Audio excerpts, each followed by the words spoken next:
ನಮಸ್ಕಾರ boss, welcome back. ಹೇಗಿದ್ರೆ ಎಲ್ರು? ನಾನಂತೂ ಸಖತ್ತಾಗಿದ್ದೀನಿ. ನೀವು ನೋಡ್ತಾ ಇದ್ದೀರಾ ಮಾಂತು ಬಿಜಾಪುರ್ ಯೂಟ್ಯೂಬ್ ಚಾನಲ್. ಗೈಸ್ ನೋಡಬಹುದು ಯಾರ್ಯಾರ್ದೆಲ್ಲ ಒಂದು ಪೋಸ್ಟ್ GDS ಆಫೀಸ್ ಅಲ್ಲಿ ಒಂದು ಲಿಸ್ಟ್ ಅಲ್ಲಿ ಹೆಸರು ಬಂದಿದೆ. ನೀವು ನೋಡಬಹುದು ಡಾಕ್ಯುಮೆಂಟ್ ನೀವು ಸೆಪ್ಟೆಂಬರ್ 3ನೇ ತಾರೀಕು ಒಳಗಾಗಿ ನೀವು ಸಬ್ಮಿಟ್ ಮಾಡಬೇಕಾಗುತ್ತೆ. ಬೈ ಚಾನ್ಸ್ ಏನಾದ್ರು ಸಬ್ಮಿಟ್ ಮಾಡಲಿಲ್ಲಪ್ಪ ಅಂತಂದ್ರೆ ಡೈರೆಕ್ಟ್ ಆಗಿ ನಿಮ್ಮ ಒಂದು ಅಪ್ಲಿಕೇಶನ್ ಕೂಡ ರಿಜೆಕ್ಟ್ ಆಗುತ್ತೆ ಅಂತಾನೆ ಹೇಳ್ಬೋದು. ಓಕೆ, ತುಂಬಾ ಜನ ಇನ್ನೂ ಕೂಡ ಡಾಕ್ಯುಮೆಂಟ್ ತೆಗೆಸ್ಕೊಳ್ಳೋದ್ರಲ್ಲೇ ಇದ್ದೀರಾ. ಅಂದ್ರೆ ಕೆಲವೊಬ್ರು ನೋಡಬಹುದು ಬ್ರೋ ನಂದು ಆ ಸರ್ಟಿಫಿಕೇಟ್ ನಾನು ಇನ್ನೂ ತೆಗ್ಸಿಲ್ಲ, ಈ ಸರ್ಟಿಫಿಕೇಟ್ ತೆಗ್ಸಿಲ್ಲ ಅನ್ನೋದ್ರಲ್ಲೇ ಇದ್ದೀರಾ. ಬೇಗ ಬೇಗ ಸರ್ಟಿಫಿಕೇಟ್ ನ ತೆಗೆಸ್ಕೊಳ್ಳಿ. ಅಂದ್ರೆ ಸರ್ಟಿಫಿಕೇಟ್ 1 ದಿನದಲ್ಲಿ 2 ದಿನದಲ್ಲಿ ಸರ್ಟಿಫಿಕೇಟ್ ನಿಮ್ಗೆ ಯಾರು ತೆಗೆದು ಕೊಡಲ್ಲ.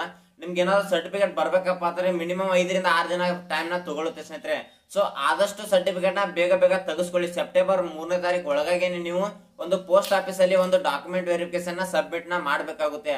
ನೋಡ್ಬೋದು, ಕ್ಲಿಯರ್ ಪಿಕ್ಚರ್ ಆಗಿ ತೋರಿಸ್ತೀನಿ ಡಾಕ್ಯುಮೆಂಟ್ ಏನೆಲ್ಲ ಬೇಕು ಅಂದ್ರೆ. ನೋಡ್ಬೋದು, ಸುಮ್ಮನೆ ವೇಸ್ಟ್ ಡಾಕ್ಯುಮೆಂಟ್ ಎಲ್ಲ ರೆಡಿ ಮಾಡ್ಕೋತ ಕುತ್ಕೋಬೇಡಿ. ಏನ್ ಎಕ್ಸಾಕ್ಟ್ ಡಾಕ್ಯುಮೆಂಟ್ ಬೇಕು ಅವಷ್ಟೇ ಒಂದು ಲಿಸ್ಟ್ ನ ಹೇಳ್ತೀನಿ, ನೀವು ಆ ಲಿಸ್ಟ್ ನ ಮಾಡ್ಕೊಳ್ಳಿ ಸ್ನೇಹಿತರೆ. ಮತ್ತೆ ಆ ಡಾಕ್ಯುಮೆಂಟ್ ನ ಒರಿಜಿನಲ್ ಡಾಕ್ಯುಮೆಂಟ್ ನ ನೀವು ರೆಡಿನ ಮಾಡ್ಕೊಳ್ಳಿ. ಆ ಡಾಕ್ಯುಮೆಂಟ್ ನ ನೀವು ಸಬ್ಮಿಟ್ ನ ಮಾಡಿ ಸ್ನೇಹಿತರೆ. ಓಕೆ ಸ್ನೇಹಿತರೆ, ಡಾಕ್ಯುಮೆಂಟ್ ವೆರಿಫಿಕೇಶನ್ ಮಾಡ್ಬೇಕಪ್ಪ ಅಂದ್ರೆ ರಿಕ್ವೈರ್ಮೆಂಟ್ ಇರುವಂತ ಡಾಕ್ಯುಮೆಂಟ್ ಏನೆಲ್ಲ ಬೇಕು. ಓಕೆ, ನಾನ್ ಹೇಳುವಂತ ಪ್ರತಿಯೊಂದು ಡಾಕ್ಯುಮೆಂಟ್ ಕೂಡ ಒರಿಜಿನಲ್ ಆಗಿರ್ಬೇಕಾಗುತ್ತೆ. ನೋಡಬಹುದು, ಫಸ್ಟ್ ಬಂದ್ಬಿಟ್ಟು 10th ಮಾರ್ಕ್ಸ್ ಕಾರ್ಡ್ ಬೇಕಾಗುತ್ತೆ. ಮತ್ತೆ ಸೆಕೆಂಡ್ ಬಂದ್ಬಿಟ್ಟು ನೋಡಬಹುದು ನಿಮ್ಮ ಒಂದು ಕಾಸ್ಟ್ ಸರ್ಟಿಫಿಕೇಟ್ ಕೂಡ ಬೇಕಾಗುತ್ತೆ ಸ್ನೇಹಿತರೆ. ನೆಕ್ಸ್ಟ್ ನೋಡಬಹುದು, ಕಂಪ್ಯೂಟರ್ ಸರ್ಟಿಫಿಕೇಟ್ ಬಗ್ಗೆ ತುಂಬಾ ಜನ ಒಂದು ತಲೆ ಕೆಡ್ಸ್ಕೊಂಡ್ಬಿಟ್ಟಿದಾರ.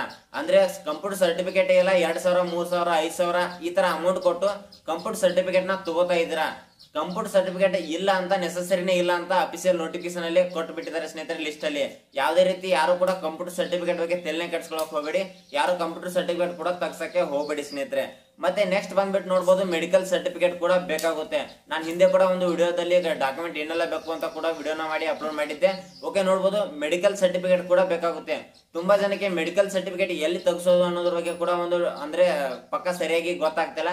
ನೋಡಬಹುದು, ಪ್ರೈವೇಟ್ ತೆಗಿಸ್ಬೇಕಾ ಇಲ್ಲ ಗೌರ್ಮೆಂಟ್ ಮೆಡಿಕಲ್ ಸರ್ಟಿಫಿಕೇಟ್ ತೆಗಿಸ್ಬೇಕಾ ಅಂತ ಕೂಡ ಸ್ವಲ್ಪ ಜನಕ್ಕೆ ಕನ್ಫ್ಯೂಸ್ ಅಲ್ಲಿ ಇರ್ತಾರ. ನಾನ್ ಹೇಳೋದೇನಪ್ಪಾ ಅಂತಂದ್ರೆ ಆಲ್ಮೋಸ್ಟ್ ಪ್ರತಿಯೊಬ್ಬರು ಕೂಡ ನಿಮ್ಮ ಒಂದು ಜಿಲ್ಲೆಯಲ್ಲಿ ಏನೋ ಒಂದು ಗೌರ್ಮೆಂಟ್ ಹಾಸ್ಪಿಟಲ್ ಇರುತ್ತೆ, ಅಲ್ಲಿ ಒಂದು ಗೌರ್ಮೆಂಟ್ ಸರ್ಟಿಫಿಕೇಟ್ ನ ತೆಗೆಸ್ಕೊಳ್ಳಿ. ಅಂದ್ರೆ ಗೌರ್ಮೆಂಟ್ ಸೀಲ್ ಇದ್ರೆ ಪ್ರತಿಯೊಂದು ಕೂಡ ವೆರಿಫೈ ಆಗುತ್ತೆ, ನಿಮ್ಗೆ ಯಾವುದೇ ಒಂದು ತೊಂದರೆ ಕೂಡ ಬರಲ್ಲ ಅಂತಾನೆ ಹೇಳ್ಬೋದು ಸ್ನೇಹಿತರೆ. ಮತ್ತೆ ನೆಕ್ಸ್ಟ್ ಬಂದ್ಬಿಟ್ಟು ನೋಡಬಹುದು, PWD ಯಾರೆಲ್ಲ ಅಪ್ಲೈ ಮಾಡಿದಾರ ನೀವು ಒಂದು ಒರಿಜಿನಲ್ PWD ಸರ್ಟಿಫಿಕೇಟ್ ಕೂಡ ತೆಗೆಸ್ಕೋಬೇಕಾಗುತ್ತೆ. ಮತ್ತೆ ನೆಕ್ಸ್ಟ್ ಬಂದ್ಬಿಟ್ಟು ನೋಡಬಹುದು, ಡೊಮಿಸೈಲ್ ಸರ್ಟಿಫಿಕೇಟ್ ಕೂಡ ತೆಗೆಸ್ಕೋಬೇಕಾಗುತ್ತೆ.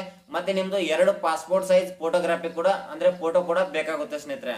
ಮತ್ತೆ ನೆಕ್ಸ್ಟ್ ನೋಡಬಹುದು, ನಿಮ್ಗೆ ಏನೊಂದು ಜಿಮೇಲ್ ಗೆ ಒಂದು ಮೆಸೇಜ್ ಬಂದಿದೆ. ಅಂದ್ರೆ ಲಿಸ್ಟ್ ಅಲ್ಲಿ ಬಂದ ತಕ್ಷಣ ಒಂದು ಜಿಮೇಲ್ ಗೆ ಒಂದು ಮೆಸೇಜ್ ಬಂದಿರುತ್ತೆ. ಇನ್ನು ಯಾರೆಲ್ಲ ಮೆಸೇಜ್ ನೋಡಿಲ್ಲ, ಮೆಸೇಜ್ ನ ನೋಡಿ ಆ ಮೆಸೇಜ್ ನ ಒಂದು ಪ್ರಿಂಟ್ ಔಟ್ ಕಾಪಿ ಕೂಡ ತಕ್ಕೋಬೇಕಾಗುತ್ತೆ. ಆ ಮೆಸೇಜ್ ಏನ್ ಬಂದಿರುತ್ತೆ ಆ ಒಂದು ಪೇಜ್ ನ ಪ್ರಿಂಟ್ ಔಟ್ ಕಾಪಿನ ತಕೊಳ್ಳಿ.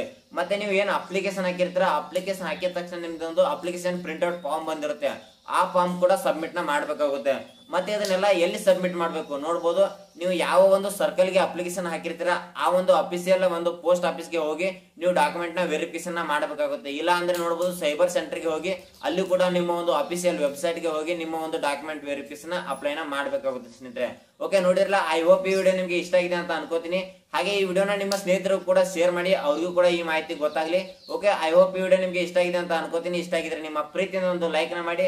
ಹಾಗೆ ಇನ್ನೂ ಯಾರೆಲ್ಲ ನಮ್ಮ ಒಂದು ಯೂಟ್ಯೂಬ್ ಚಾನಲ್ ಸಬ್ಸ್ಕ್ರೈಬ್ ಮಾಡಿಲ್ಲ, ಸೊ ಕೆಳಗಡೆ ಕಾಣೋ ಸಬ್ಸ್ಕ್ರೈಬ್ ಬಟನ್ ಮೇಲೆ ಕ್ಲಿಕ್ ಮಾಡಿ. ನೋಡ್ತಾರೆ ಎಲ್ಲರೂ ಕೂಡ ಚಾನಲ್ ಸಬ್ಸ್ಕ್ರೈಬ್ ಮಾಡ್ಕೊಳ್ಳಿ. ಇದೇ ರೀತಿ ಒಂದು ಇನ್ಫಾರ್ಮೇಟಿವ್ ವಿಡಿಯೋಸ್ ನ ಅಪ್ಲೋಡ್ ಮಾಡ್ತಾ ಇರ್ತೀನಿ.